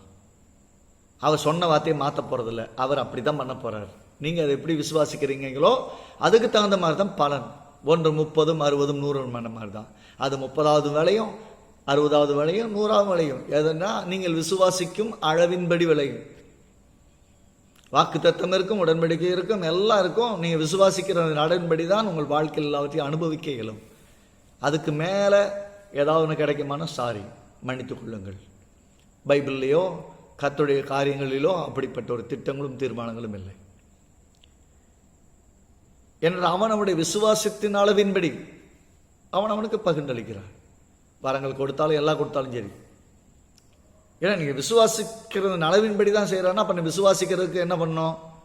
கர்த்தர் என்ன சொல்லுகிறார் என்று கவனிக்க வேண்டும். என்னை குறித்து அவருடைய சித்தம் என்னவென்று அறிய வேண்டும். அதற்கு என்னை நான் அர்ப்பணிக்க வேண்டும். ஆண்டவரே, நம்முடைய தெய்வீக நோக்கத்திற்காக ஸ்தோத்திரம். எதற்காக என்னை தெரிந்தெடுத்தீரோ அந்த மாபெரும் தெரிந்தெடுப்புக்காக ஸ்தோத்திரம். அந்த நோக்கங்கள் நிறைவேற என்னை அர்ப்பணிக்கிறேன் கர்த்தாவே. அதற்காக என்னை உருவாக்குவதற்காக ஸ்தோத்திரம். அதற்காக தேவையான வரங்களை, கிருபைகளை, தாளந்துகளை, ஐஸ்வர்யத்தை, மக்களை, உதவிகளை, ஒத்தாசைகளை, மக்களை, அனுகூலமான காரியங்களை எனக்காக செய்வதற்காக ஸ்தோத்திரம் என்று ஒவ்வொரு நாளும் அதை விசுவாசித்து அந்த நோக்கம் எனக்குள் நிறைவேறுவதற்கு என்னை முற்றிலுமாய் அர்ப்பணிக்கிறேன் கர்த்தாவே என்று நீங்கள் அர்ப்பணித்தால் உங்களை பயன்படுத்த முடியும். நீங்கள் அர்ப்பணிக்காமல் தேவன் உங்களுக்காக உங்கள் மேல் அபிஷேகத்தை வைக்க முடியாது, வரங்களை வைக்க முடியாது, உங்களை பயன்படுத்த முடியாது. கர்த்தர் உங்களை ஒருவேளை அந்த நோக்கத்திற்காகவே தெரிந்தெடுத்திருந்தாலும் அப்படின்னா நீங்கள் அதை விசுவாசித்தாதான் நீங்கள் வாயை திறந்து சொல்லுவீங்க, ஆண்டவரே இந்த நோக்கங்கள் பெரியது ஆண்டவரே, இந்த சின்ன மூளைக்கு புரியல, அது புரிந்து கொள்ளும்படி பரிசுத்த ஆவியானவரின் கண்களை தெரிவாக்குவாராக, வெளிச்சத்தை தருவாராக என்று நீங்கள் கேட்டால் தான் அந்த காரியங்களை புரிந்து கொள்வதற்கு உங்களுக்கு விசாலமான கண்களை கொடுக்க முடியும். ஆபிரகாம் என்று சொன்னார், வானத்தை அண்ணாந்து பாரு, இப்படி உன் ஜனம் இருக்கும், பூமியின் மணலை பாரு, இப்படி உன் ஜனங்கள் இருக்குன்னு சொல்லும்போது அவனுக்கு வானத்தை பார்க்குறான், பூமியை பார்க்குறான். ஆனால் அவனுக்கு சைஸ் தெரியுது, கவுண்டிங் தெரியுது. ஆனால் இப்படியெல்லாம் நடக்குமாங்கிற சந்தேகத்தோடு தான் ஒரு 99 வயசு வரை சுற்றிட்டு இருந்தார். ஒருவேளை ஈசாக்கு பிறந்தப்ப கூட அப்படி நினச்சிட்டு இருப்பார், ஈசாக்குன்னு ஒருத்தர் பிறந்திருக்கிறான், ஏதோ நடக்கும் அப்படின்னு. நல்லா யோசித்துக் கொள்ளுங்கள். தேவன் உங்களை குறித்து சொல்லுகிற காரியங்களை விட்டுட்டு நீங்கள் எதையோ யோசித்து யாரையோ திருப்திப்படுத்த முயற்சி. கர்த்தர் அவர் என்ன எதிர்பார்க்கிறாரு? நான் இவ்வளோ அற்புதம் செஞ்சேன், என்னை ஏன் நம்பலை? அவன் கண்கள் ரொம்ப இத்தனை அற்புதங்களை செய்து ஏன் என்னை விசுவாசிக்கலை? அவர் கேள்வி நியாயம் தானே. எகிப்தில் அவ்வளோ பெரிய அற்புதங்களை செய்து விடுவித்து கொண்டு வரலையா? கடலை திறக்கலையா? கண்மலையில் தண்ணி வர வைக்கலையா? வனாந்தரத்தில் டெய்லி சாப்பாடு கொடுக்கலையா? மோசமான சர்ப்பங்கள்லேருந்து காப்பாற்றலை? இப்படி எத்தனையோ விதங்களில் காப்பாற்றி இவ்வளோ அற்புத அடையாளங்களை செய்து எல்லாம் நடத்தி வந்ததுக்கு பின்னாடியும் அவர் விசுவாசிக்க ஆயத்தமாக இல்லை என்றால் அவர் எப்படி ரெஸ்பாண்ட் பண்ணுவார்? அதான் சொல்கிறாரு, ஒரே நாளில் இவங்களை எல்லாத்தையும் அழிச்சிட்டு நோவா காலத்தை அப்படி ஆரம்பித்தேன்னா அதே மாதிரி உன்னை வச்சு இன்னொருத்தோட புது ஒரு லைஃபை, ஒரு உலகத்தை நான் உருவாக்க போகிறேன், இன்னைக்கு இவங்களை விட்டுரு அப்படிங்கிறார். 22ஆம் வசனத்திலிருந்து பாருங்க. என் மகிமையையும் நான் எகிப்திலும் வனாந்தரத்திலும் செய்த என் அடையாளங்களையும் கண்டிருந்தோம். என் மகிமையை பார்த்தார்கள், நான் எகிப்திலும் வனாந்தரத்திலும் செய்த என் அடையாளங்களையும் பார்த்தார்கள். என் சத்தத்துக்கு செவி கொடாமல் இதனோட 10 முறை என்னை பரீட்சை பார்த்த மனிதரில் ஒருவரும் அவர்கள் பிதாக்களுக்கு நான் ஆணையிட்டு கொடுத்த தேசத்தை காண மாட்டார்கள். எனக்கு கோபம் உண்டாக்கினவர்களில் ஒருவரும் அதை காண மாட்டார்கள். எனக்கு கோபம் உண்டாக்கினவர்களில் ஒருவரும் காண மாட்டார்கள். எகிப்தில் அற்புதம் செஞ்சேன், வனாந்தரத்தில் செஞ்சேன், இவ்வளவு அற்புதங்களை கண்டும் என்னை விசுவாசியாதவர்கள் ஒருவரும் நான் வாக்கு பண்ணின தேசத்திற்குள், அவர்கள் பிதாக்களுக்கு வாக்கு பண்ணின தேசத்திற்குள் இவர்கள் கொண்டு போய் சேர்க்க போறதே கிடையாது. சொல்றாரு, என்னுடைய தாசனாகிய காலை வேற ஆவிய உடையவனாய் இருக்கிறபடியினால் உத்தமமாய் என்னை பின்பற்றி வந்தபடியினாலும் அவன் போய் வந்த தேசத்தில் அவனை சேர பண்ணுவேன். அவன் சந்ததியார் அந்த தேசத்தை சுதந்திரித்துக் கொள்வார்கள். அவங்க போய் சுதந்திரித்துக் கொள்வார்கள் என்று சொல்லுகிறார். அதே மாதிரி 26-35 வரைக்கும் நேரம் இல்லை. 26-35 வரைக்கும் பார்த்தீங்கன்னா கர்த்தர் சொல்லிட்டாரு. முதல்ல என்ன சொன்னார்? இவங்கெல்லாம் சொன்னாங்க போவோம், ஈஸியாக போய் ஜெயிச்சுக்கலாம், எளிதாய் சுதந்திரித்துக் கொள்வான். இவங்க என்ன சொன்னாங்க? எல்லாரும் ஐயோ நம்ம போக முடியாது, அவங்க ராட்சதர்கள் நம்மளை கொன்றுவாங்க அப்படின்னு அவள் தானே பேசுனாங்க.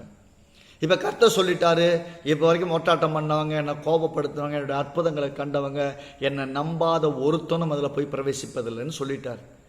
என் தாசனாகிய காலேபு எனக்கு உத்தமமாய் பின்பற்றினபடியினால் வேறு ஆவிய உடையவனாக இருந்தபடியால் அவன் போய் வந்த தேசத்தில் அவனுக்கு சூடியேற பண்ணுவேன், அவன் சந்ததியாக சுதந்திரிப்பார்னு சொன்னார். யோசிச்சு பாருங்க, எல்லாம் கர்த்தர் இப்படி சொன்னதுக்கப்புறம் சில ஆட்கள் இருக்காங்க பாருங்க, செய்யுன்னா செய்ய மாட்டாங்க, செய்யுன்னா செய்ய மாட்டாங்க. அதை செய்யாதன்னு சொன்னால் நான் செய்வேன் பெண்ணா அப்படிம்பாங்க. அப்படின்னா செய்யுன்னா செய்ய மாட்டேன், செய்யாதனா நான் செய்வேன். இந்த வீம்புக்கு பண்ணுவாங்க பார்த்தீங்களா, வீம்புக்கு பண்ணுறார்கள் ஒன்றும் பண்ண முடியாது. நீங்கள் கிழக்க போகிற அப்படின்னா நான் மேற்கத்தான் போவேன், ஏன் கிழக்க போக சொல்கிற அப்படிம்பாங்க. இந்த மாதிரி ஆளுக்கு ஒன்றும் பண்ண முடியாது. இந்த ஜனங்கள் அப்படி தான் போகிறோங்க. நாங்கள் இவங்க என்ன சொல்கிறாங்க, நாங்கள் ஒரு ஆளை ஏற்படுத்திக்கிறோம், நாங்கள் பழையபடி எகிப்துக்கு போகிறோன்னு கூட்டம் பேசுது. இன்னொரு கூட்டம் என்ன சொல்லுது, நாங்கள் மலையில் என்ன கடவுள் என்ன எங்களை போவேன்னு சொல்கிறது, நாங்கள் மலையில் ஏறி போய் அந்த தேசத்தை நாங்கள் பிடிப்போம் அப்படின்னு போகிறாங்க. முன்னாடி வேவு பார்க்க போனப்போ இவங்களை பார்க்கல, ஒருத்தரும் ஒன்றும் தொந்தரவு பண்ணலை, பத்திரமா போயிட்டு வேவு பார்த்துட்டு வந்துட்டாங்க. இப்போ ரிப்போர்ட்டை கேட்ட ஆட்கள்லாம் திரும்ப போய் நான் சண்டை போட்டு நான் உள்ளே போகிறேன், எகிப்துக்குள்ளே கானான் தேசத்துக்குள்ளே போகிறேன்ட்டு ஏறி மலையில் ஏறி போகிறாங்க.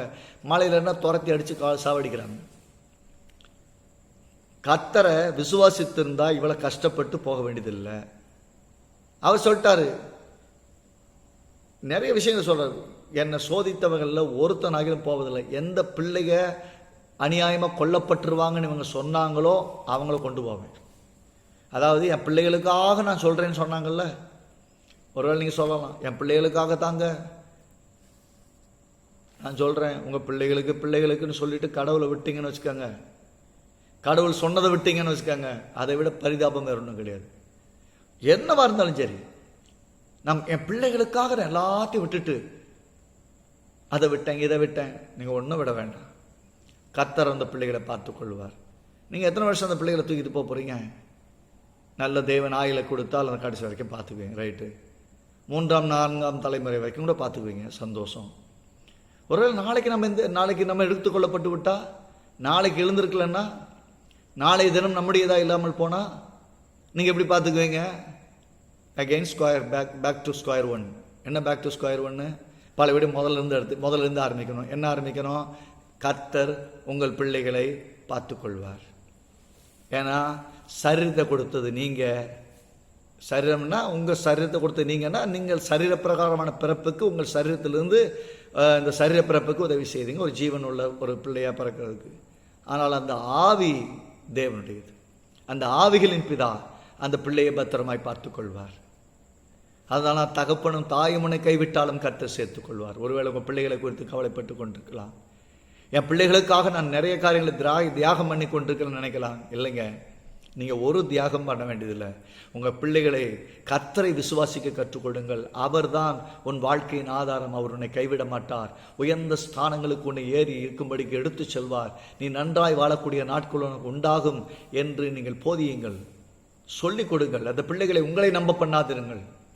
எங்கள் அப்பா அம்மா தான் எல்லாம் அப்படின்ற விதத்தில் அந்த பிள்ளைகளை வளர்க்காதீங்க. என் ஆண்டவராகிய இயேசுதான் எல்லாம் என்று அவர்களுக்கு கற்றுக் கொடுத்து வளர்ந்து பாருங்கள். அவங்க உங்களை விட கர்த்தரை பற்றி கொள்வாங்க. அப்படி கர்த்தரை பற்றி கொண்டுட்டாங்கன்னா என்ன விட்டுருவாங்களே, பயப்படாதீங்க. கர்த்தரை பற்றி கொண்டவர்கள் ஒரு காலத்திலும் தன் பெற்றோர்களை கைவிட மாட்டார்கள். ஆமென். உங்கள் பிள்ளைகள் உங்களை மிக அருமையாக நேர்த்தியாக பார்த்து கொள்ளுகளாய் மாறுவார்கள். காரணம், உள்ளத்தில் தேவனாகிய கர்த்தர் ஆள ஆரம்பித்து விட்டால் அன்பு நதியை போல பாய ஆரம்பித்து விடும். வெறுப்பார்களோ நடப்பார்களோ என்றெல்லாம் கிடையாது. கர்த்தர் பெரிய காரியங்களை செய்வார். மாற்றங்கள் நடக்கும், அற்புதங்கள் நடக்கும். எபிரேயருக்கு எழுதின நிருபம் 4ஆவது அதிகாரம் 1ஆவது வசனத்திலிருந்து 3ஆவது வசனத்து வரைக்கும் முன்பே வாசித்தோம். மீண்டும் அந்த வசனத்தை வாசிக்க விரும்புகிறேன். இதனுடைய பின்னையிலே பார்க்கும்போது எபிரேயருக்கு எழுதின நிருபம், ஆக கர்த்தரை விசுவாசிக்க நான் தவறினால், கர்த்தரை விசுவாசித்து நான் பயணப்பட தவறினால், கர்த்தருடைய வார்த்தை கர்த்தரிடத்தில் அவ்வளவு அற்புத அடையாளங்களை பார்த்த பின்பும் நான் அவரை நம்புவதற்கும் அவரை பற்றி கொள்வதற்கும் தவறினால் நிலைமை என்ன? 1ஆம் வசனம் சொல்லுது, ஆனபடியினாலே அவருடைய இளைப்பாறுதலில் பிரவேசிப்பதற்கான வாக்குத்தத்தம் நமக்கு உண்டாயிருக்க உங்களில் ஒருவனும் அதை அடையாமல் பொன்வாங்கி போனவனாக காணப்படாதபடிக்கு பயந்திருக்க கடவோம். ஏனெனில் சுவிசேஷம் அவர்களுக்கு அறிவிக்கப்பட்டது போல நமக்கும் அறிவிக்கப்பட்டது. கேட்டவர்கள் விசுவாசம் இல்லாமல் கேட்டபடியினால் அவர்கள் கேட்ட வசனம் அவர்களுக்கு பிரயோஜனப்படவில்லை.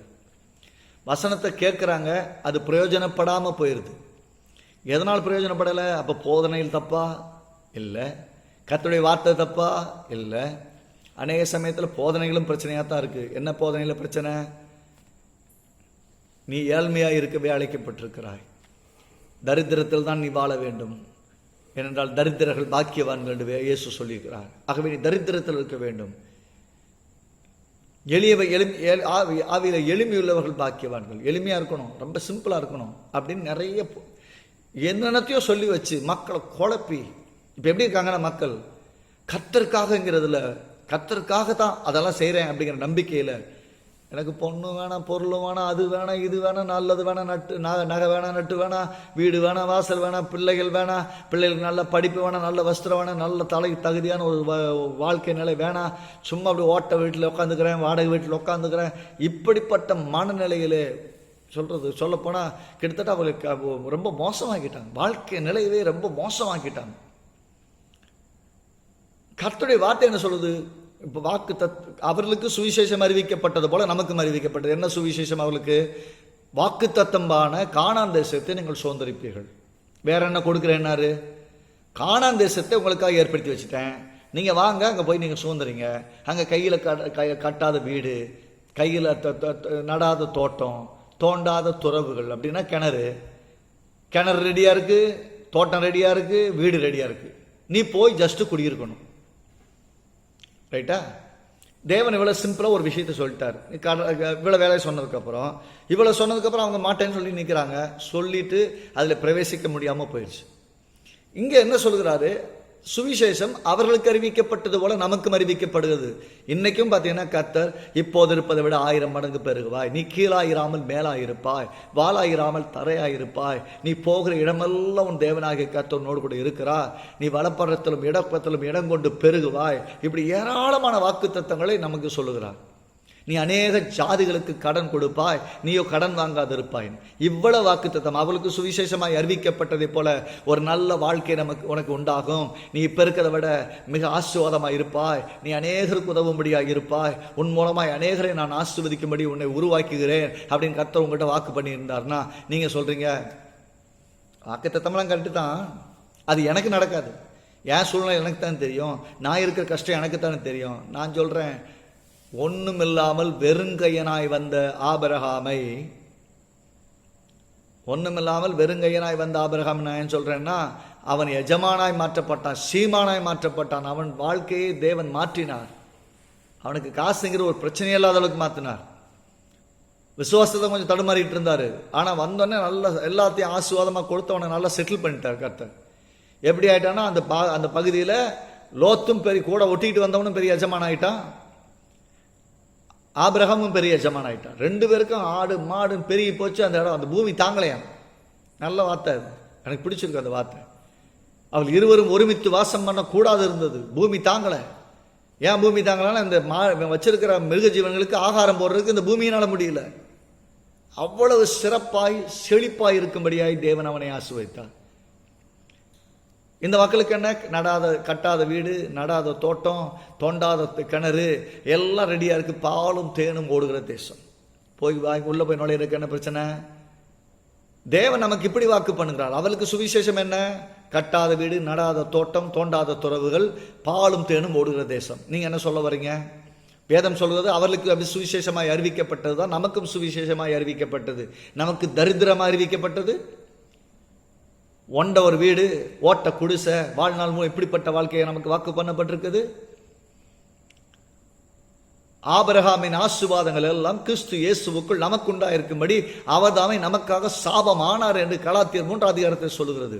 அப்படின்னால் நமக்காக இயேசு சாபமான பின்பு அவர்தாமே நமக்காக தரித்திரரானார், நாம் ஐஸ்வர்யவான்களாகும்படி. நம்மை ஐஸ்வர்யவான்களாக்க அவர்தாமே தரித்திரரானார் என்று சொன்ன பின்னாடி, அவர் தரித்திரரானதுக்கு பின்பும் நான் தரித்திரத்தில் இருப்பேன் என்று சொன்னால், அவர் தரித்திரரானதில் என்ன பிரயோஜனம்?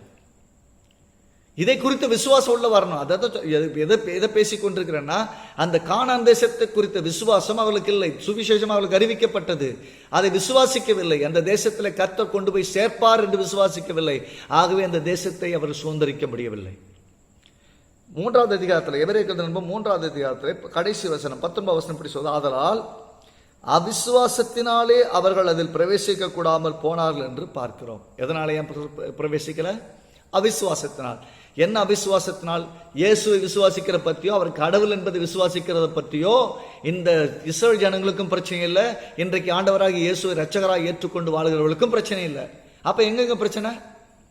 வாக்குத்தத்தம் என்னவென்பதை குறித்து சொல்லப்பட்டிருந்தும் இது என்ன சொல்றாங்க? அது ஆபிரகாமுக்கு, இது ஈசாக்குக்கு, அவங்களுக்கு, இவங்களுக்கு எல்லாத்தையும் பிச்சு பங்கு போட்டுட்டு உங்களுக்கு என்ன இருக்குன்னா தரித்திரம், ஓட்ட வீடு, ஏசு ஏழைங்க, நானும் ஏழைங்கன்ட்டு அலையிறாங்க.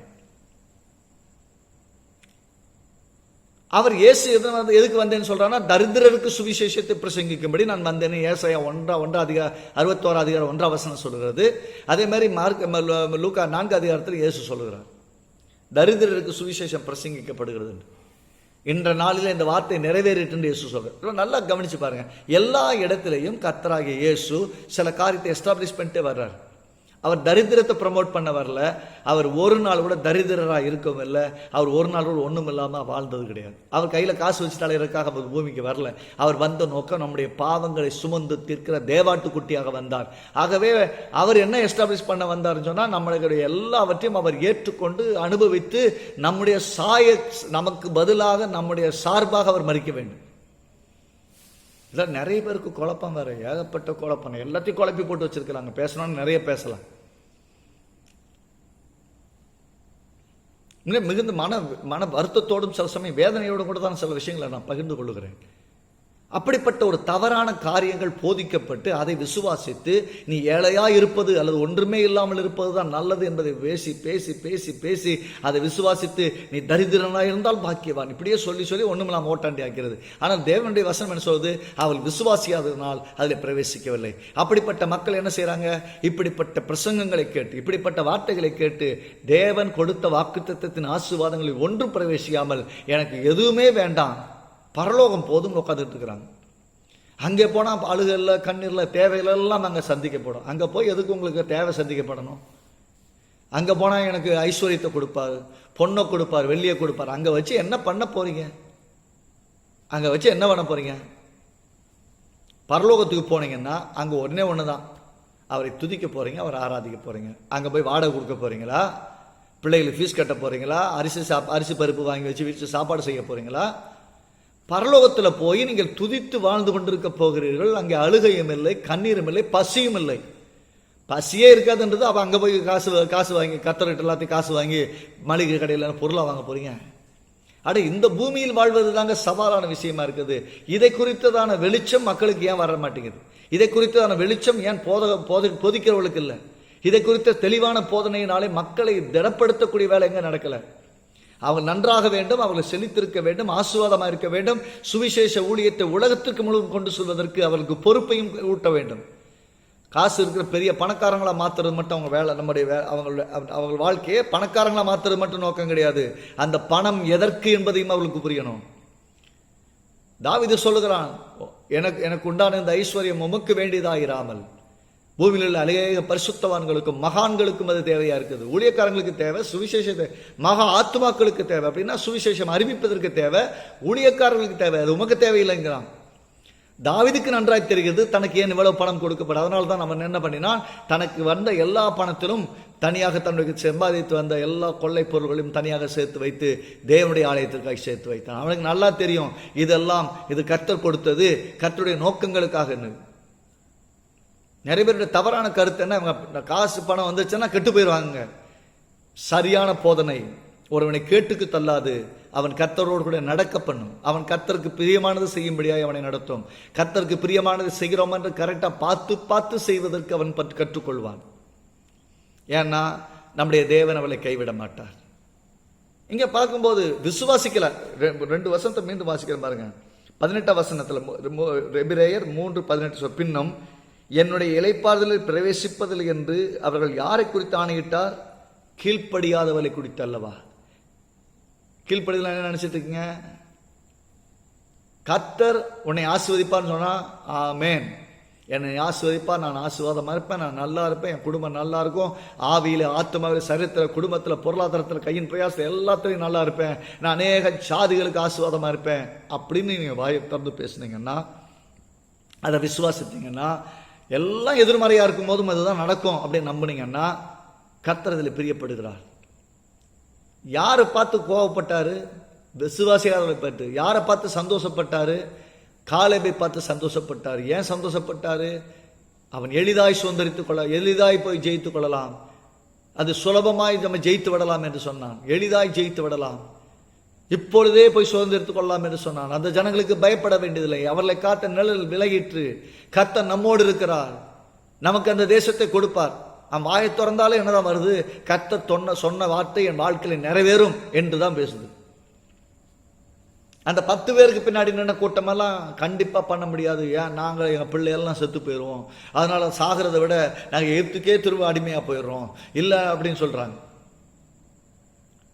இதில் நமக்கு என்ன புரியுதுன்னு சொன்னால், அவர்கள் எல்லாரும் சேர்ந்து தவறான வார்த்தைகளை பேசி, அவிசுவாசத்தின் வார்த்தைகளை பேசி தேவனுடைய வாக்கு தத்தத்தை சுதந்திரிக்க முடியவில்லை. நன்றாக பாருங்க, 4வது அதிகாரத்தில் சொல்கிறார், அவருடைய இளைப்பாறுதலில் பிரவேசிப்பதற்கு ஏதுவான வாக்கு தத்தம் நமக்கு உண்டாயிருந்தும் உங்களில் ஒருவனும் அதை அடையாமல் பின்வாங்கி போனவனாக காணப்படாதபடிக்கு பயந்திருக்கக்கூடும். இங்கே சொல்லுவது பின்வாங்கி போனவனாக காணப்படாதுன்னா, தேவனுடைய வாக்கு தத்தத்தை அனுபவிக்க விடாமல் போய்விடாதபடிக்கு நீங்கள் ஜாக்கிரதையா இருங்கிறார். வாக்கு பண்ணியிருக்கிறார், அது உங்களுடைய இது, அதை சுதந்திரத்துக்களை கவனமாயிருங்கள் சொல்லிட்டு சொல்றாரு. ஏனெனில் சுவிசேஷம் அவர்களுக்கு அறிவிக்கப்பட்டது போல நமக்கும் அறிவிக்கப்பட்டது. கேட்டவர்கள் விசுவாசம் இல்லாமல் கேட்டபடியினால் அவர்கள் கேட்ட வசனம் அவர்களுக்கு பிரயோஜனப்படவில்லை. கேட்கும்போது எப்படி கேட்குறோம், என்ன பிரசங்கத்தை கேட்குறோங்க ரொம்ப கவனம். எல்லாம் பைபிளில் பிரசங்கம் பண்ணுறாங்க, எல்லா சர்ச்சிலையும் ஒரே மாதிரி தாங்க மன்னிக்கணும் அப்படின்னு நீங்கள் நினச்சிங்கன்னா அது தவறு. பைபிளை வச்சு என்ன பிரசங்கம் பண்ணுறாங்க ரொம்ப முக்கியம். இதே பைபிள் தான், இதை வச்சு கொல்லவும் முடியும், இதை வச்சு வாழவும் வைக்க முடியும், இதை வச்சு வாழ வைக்க முடியும், ஒருத்தனை கொல்லவும் முடியும். ஏனென்றால் வேதம் இருபுறமும் கருக்குள்ள பட்டயம். இது நீங்கள் எப்படி எடுத்துக்கிறீங்க ரொம்ப முக்கியம். உங்களுக்கு சரியாக போதிக்கப்பட்டால் கர்த்தரோடு நடப்பீர்கள், விசுவாசத்தில் வளர்வீர்கள், கர்த்தருடைய சித்தத்தை செய்கிறவர்களாய் மாறுவீர்கள். தவறாய் போதிக்கப்பட்டால் விசுவாசம் சிதிலமடைந்துவிடும், கர்த்தரோடு நடக்க தவறி வருவீர்கள், உங்கள் ஜபமும் ஒரு வெற்றிகரமான ஜபமாயிராது. ஆகவே இப்ப விசுவாசத்துல நீங்கள் வளராவிட்டால், கர்த்தர் சொன்னதை நீங்கள் விசுவாசியாவிட்டால், ஜபம் பண்ணும்போது எதை போய் ஜபம் பண்ண போறீங்க? கர்த்தர் சொன்ன வார்த்தைகளை சொல்லி இதன்படி எனக்கு நடக்கும் என்று ஜபிக்க போறீங்க. இந்த வார்த்தைகளை எனக்கு நிறைவேற மாட்டவரே, அதுதான் ஜபம். ஆவியா இருந்தால் ஆவி குறித்தோ, ஆத்மாவை குறித்தோ, சரீரத்தை குறித்தோ, குடும்பத்தை குறித்தோ, பொருளாதாரத்தை குறித்தோ, கையில் பிரயாசத்தை குறித்தோ, பிள்ளைகளை குறித்தோ, தொழிலை குறித்தோ, வருமானங்களை குறித்தோ, வாழ்க்கை தரத்தை குறித்தோ, தேவனுடைய நோக்கங்கள் நிறைவேறுவதை குறித்தோ எப்படி ஜபமான போனீங்கனாலும் அவர் சொன்ன வார்த்தையின் அடிப்படையில் தான் நீங்கள் ஜபிக்க போறீங்க. வார்த்தை உங்களை விசுவாசத்தை கொண்டு வராவிட்டால், அந்த வார்த்தையை நீங்கள் விசுவாசியாவிட்டால், நீங்கள் வாக்கு தத்தம் உங்களுக்கு இருந்தும் அதை அடையாமல் போகிற பின்வாங்குறவர்களாக இருப்பீர்கள். ஆகவே மிகுந்த ஜாக்கிரதையோடு இருங்கள். நான் இங்கே நிறுத்துகிறேன். மீண்டும் அடுத்த வாரத்தில் நாம் இதை தொடருவோம். வாக்குத்தத்தம் நமக்கு இருந்தும் வாக்குத்தத்தத்தை அடையாமல் போய்விடாதபடிக்கு நாம் ஜாக்கிரதையாக இருக்கக்கூடவும், வாக்குத்தத்தத்தை சுதந்திரிக்க கவனமாக இருப்போம். ஏனென்றால் கர்த்தர் நம்மை உயர்த்தக்கூடியவராக இருக்கிறார். ஆகவே தேவன் கொடுக்கும் ஒவ்வொரு காரியத்தையும் நம்ம சுதந்திரித்துக் கொள்கிறவர்களாய், அதை விசுவாசிக்கக்கூடியவர்களாக இருக்கணும். இருதயத்தில் சொல்ற விஷயத்தை மனசில் யோசிக்கிறது இல்லை, இருதயத்தில் விசுவாசிக்க வேண்டும். இருதயத்தில் விசுவாசித்தால் இந்த மரத்தை, இந்த மலையை பார்த்து பயந்து சமுத்திரத்தை தள்ளுண்டு போய் என்று சொன்னால் சொன்னபடி ஆகும். அதாவது அந்த வசனத்தில் சொல்லுகிறது, மார்க் 11:23 சொல்லுவதை பற்றி 3 முறை சொல்லுகிறது, விசுவாசிப்பதை பற்றி 1 முறை சொல்லுகிறது. அப்படின்னா ரொம்ப எளிமையாக சொல்லணும்னா, நீங்கள் என்னத்தை விசுவாசிக்கிறீங்கிறத விட என்னத்தை சொல்றீங்கிறத 3 மடங்கு ஜாக்கிரதையா இருங்க. உங்கள் வாயின் வார்த்தைகள் மிக தெளிவாக இருந்தால் உங்கள் வாழ்க்கை தெளிவாக இருக்கும். ஆமென். மெய்யாக இந்த வார்த்தை பிரயோஜனமாக இருந்திருக்கும் நினைக்கிறேன். நாம் ஒரு ஆண்டவரை நோக்கி பார்ப்போம். எங்கள் நல்ல பிதாவை உம்மை துதிக்கிறோம், உம்மை ஸ்தோத்திரிக்கிறோம். இந்த வார்த்தைகளை கேட்ட உம்முடைய பிள்ளைகளை நீர் ஆசீர்வதியும். அவிசுவாசமான பொல்லாத இருதயம் ஒருவருக்கும் உண்டாகாதபடிக்கு, கீழ்ப்படியாதவர்கள் மேல் உம்முடைய கோபம் வெளிப்பட்டதைப் போல வெளிப்படாதபடி, உம்முடைய அற்புதமான வாக்குத்தத்தங்கள் உடன்படிக்கையிலே சுதந்திரித்துக் கொண்டு உம்முடைய நோக்கங்களை எல்லாம் நிறைவேற்றுகிறவர்களாய், அதை விசுவாசித்து அதை ஜெபித்து ஜெயமாக்கி கொள்கிறாய். ஆண்டவரே, வாழ்க்கை மாறாது. இருதயத்திலே, ஆத்மாவிலே, மனதிலே ஃபுல்லா நிரம்பி இருதயத்தின் நிறைவினால் வாய் பேசுகிறதாய், ஜெபிக்கிறதாய், ஜெயிக்கிறதாய் மாற ஒவ்வொரு பிள்ளைகளையும் பலப்படுத்துவீராக. தவறான எண்ணங்கள், கருத்துக்கள் நீங்கி போகட்டும். பரிசுத்த ஆவியினால் திடப்படுத்துவீராக. உடைய நல்ல நோக்கங்கள் இயேசுவின் நாமத்தில் வாழ்க்கையில் நிறைவேற்றும். அவர்களை பிள்ளைகளை எல்லைகளை எல்லாம் இயேசுவின் நாமத்தில் காத்துள்வீராக. வாதைகள், பொல்லாப்புகள், தீங்குகள் ஒன்றும் நேராது என்று சொல்லிக்கிறீர். அப்படியே நீ செய்வதற்காக ஸ்தோத்திரம். அதை குறித்த விசுவாசமும் அதை குறித்த அறிக்கை உடைய பிள்ளைகளை நிறைக்கட்டும். அப்படி செய்வதற்காக நன்றி. தொடர்ந்து நம்முடைய கிருபை தாங்கிக் கொள்ளட்டும். இந்த ஆராதனையில் பங்கெடுத்த ஒவ்வொருவரையும் நீர் ஆசீர்வதிப்பதற்காக, இதை கேட்ட ஒவ்வொருவரையும் பலனுள்ளதாய் மாறுவதற்காக ஸ்தோத்திரம். பிதா, குமாரன், பரிசுத்த ஆவி நாமத்தினாலும் துதி ஸ்தோத்திரங்கள் ஏறெடுக்கிறோம் எங்கள் ஜீவனில் நல்ல பிதாவே. ஆமென். நம்முடைய கர்த்தராகிய இயேசு கிறிஸ்துவின் கிருபையும் பிதாவாகிய தேவனுடைய அன்பும் பரிசுத்த ஆவியானுடைய ஐக்கியம் நம் அனைவரோடும் இன்றும் என்றும் சதா காலம் நிலைத்திருப்பதாக. ஆமென். நீங்கள் ஆசீர்வதிக்கப்பட்டவர்கள் தொடர்ந்து இந்த செய்திகளை கேளுங்கள், உங்களுக்கு பிரயோஜனமாக இருக்கும். கர்த்தர் உங்களை ஆசீர்வதிப்பார்.